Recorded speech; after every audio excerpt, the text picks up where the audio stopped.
Corey is someone that came to the Transplant Center actually originally years ago, and then got a little bit better after a time and then worsened, and then ultimately was lucky enough to receive a live donor transplant. And I'd like for Corey, for you to please share your story with folks here. Yeah. Yeah. So I was first diagnosed back in like 2008. Can everyone hear? Can you hear me? Can you all hear him? All right. Yeah. So I was first diagnosed back in 2008 with IgA nephropathy, and went through some various treatments and was listed and then unlisted because I'd gotten actually a little healthier. And so I just kind of plodded along until really the beginning of this year. And my creatinine was continually creeping up, and I was getting very sick, throwing up all the time. And so it was really January when we kind of got the ball rolling again. My dad was going to be my donor back in like 2009, 2010 timeframe, when we thought I was going to have a transplant back then. But fortunately, I didn't have to have one back then. But as time went on, and then I needed one, even though he was 66 at the time of transplant, which just goes to show that as long as you're healthy, you can be a donor. My dad was my donor, and so this Wednesday will be 10 weeks since I had a transplant.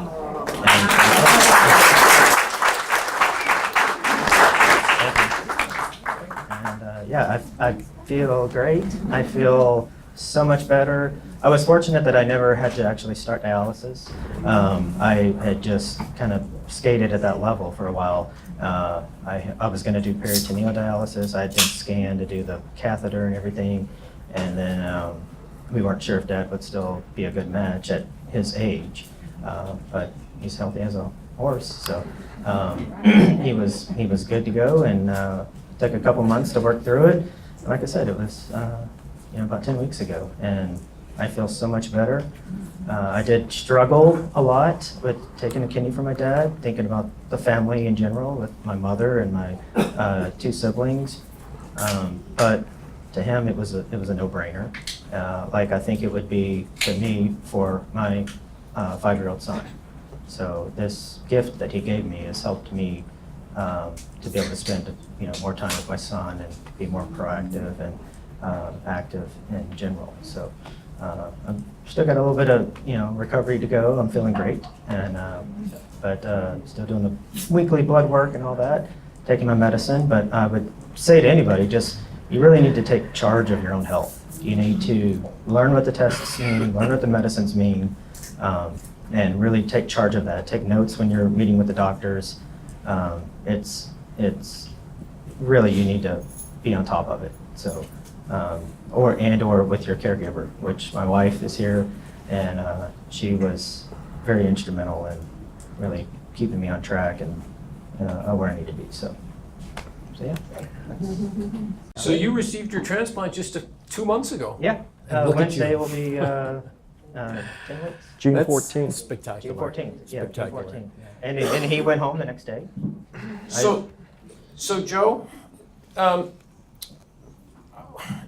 a little bit about what it felt like for you to see your son sick, and a little bit about what it took for you to convince him to be able to think about utilizing a kidney from his dad.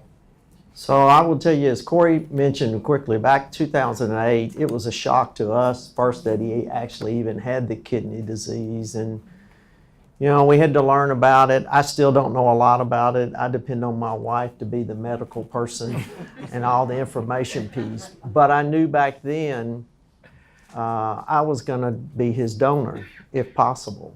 And actually we went through the whole process. As Corey said, I was approved. But the doctors decided to just decided to wait. And it was a good decision. We got probably 6 good years out of that kidney. And he says since the first of the year, I'll say about the last year, health was not that good.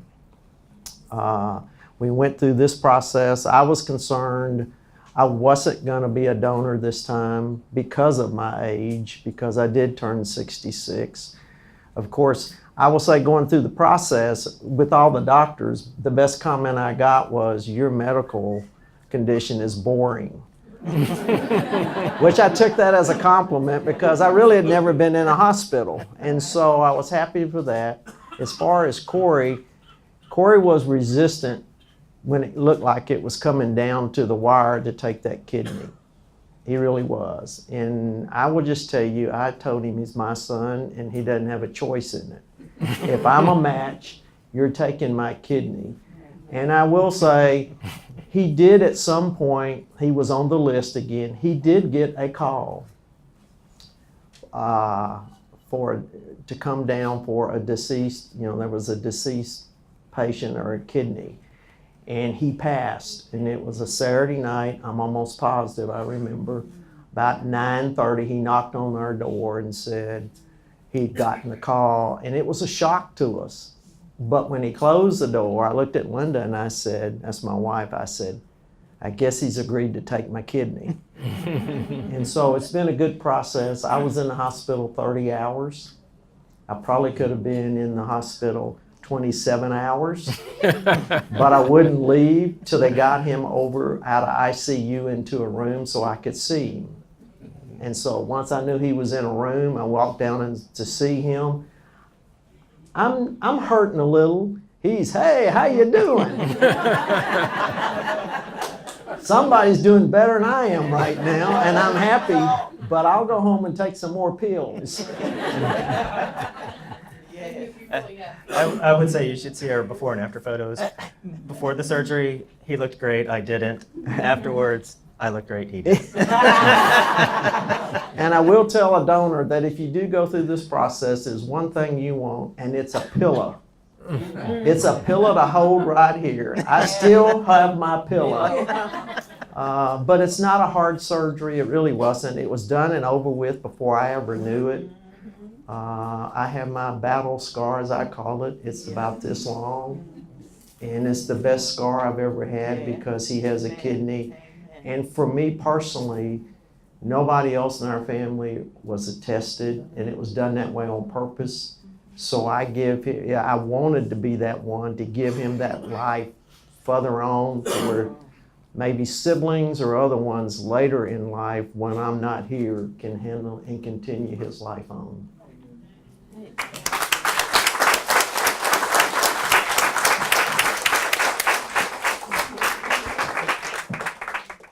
In our case, Corey's my son. Corey will always be my son. Every now and then he listens. Since he's older in life now. It was never a question in my mind that I was going to be a donor if I was a match. We had known that for probably 8 years. We had discussions because Corey had struggled with accepting that kidney for a while, or when it looked like, you have those discussions, but then when it looks like it's really going to happen, it gets real. And so we just had to have that back to what you've heard here. I think it was God's blessing that I was a match, and it was a blessing for me to be able to, I say my wife gave my son life, I gave him a second life. Yes. Or in this world, I will say, in this world, I gave him a new life. Amen. And it is a new life. Amen. It's a different life, but it's a new life. And so many people don't have that opportunity. Right. And as you saw here today, I had no idea the numbers were what they were. But I'm passionate about it. I will say, when we're talking about life, I was working in Houston at the time. I retired to move up here partly for this process. A gentleman came to me who had worked for me the whole time I'd been there, 13 years, and he came out and he started handing me these pamphlets. And these pamphlets were, he was an advocate at the VA hospital in Houston. Come to find out, he has had a kidney 25 years. Wow. I would have never known it. John has issues, but it's not kidney related. It's just issues. Right. And so you don't know about those circumstances. But in his case, I was hoping it was me. And then if it wasn't me, we were hoping it was my wife. Amy, his wife, had talked about it. We really, personally, I'm just being honest with you, we didn't want that, you know.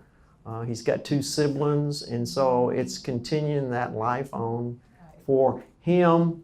But for me personally, that 5-year-old that they have is what it's all about.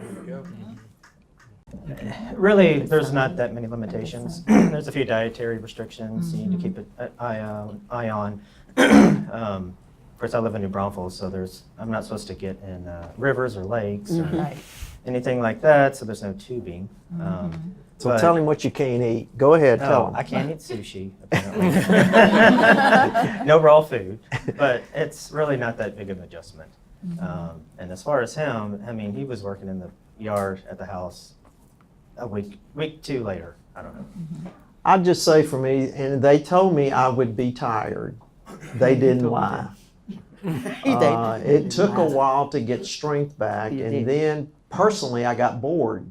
There's only so much TV and so much you can read, and I was always a doer, and so literally what would happen, I would do a lot, and then I'd pay for it the next couple days, and then I'd do a lot, but that's just recovery.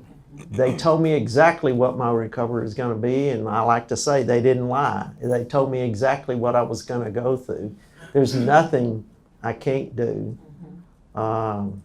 And I'm just thankful that I'll be honest, I'm thankful I am my I am my grandfather exactly, physically. Not emotionally, but physically. But physically, he never had a thing wrong with him till he basically passed away. And I'm just thankful that I was worried I wasn't. When we did it 8 years ago, you topped out around 60. Now I was approaching 65, and I was afraid I was going to top out again. And so I was very happy that they, you know, like I said earlier, they just said, you know, you just happen to be older than we normally work with, and I'm happy that I could do it. But there's nothing I can't do, nothing.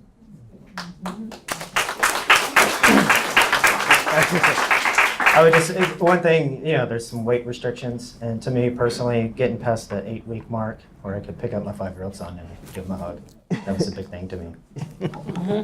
This Wednesday will be 10 weeks, and He looks great. I'm pretty much normal. Right. You know, really the biggest thing at the beginning is the pain from the incision, and that goes away before you know it.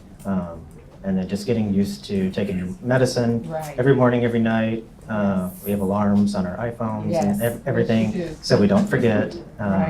And I'm still doing blood work weekly, so I've got to work that into my schedule now. But really, I would say within a month, I was out driving, taking my son places. Still not really lifting anything heavy, but I was definitely moving around pretty good. So at 10 weeks now, I'm almost normal. So Great question.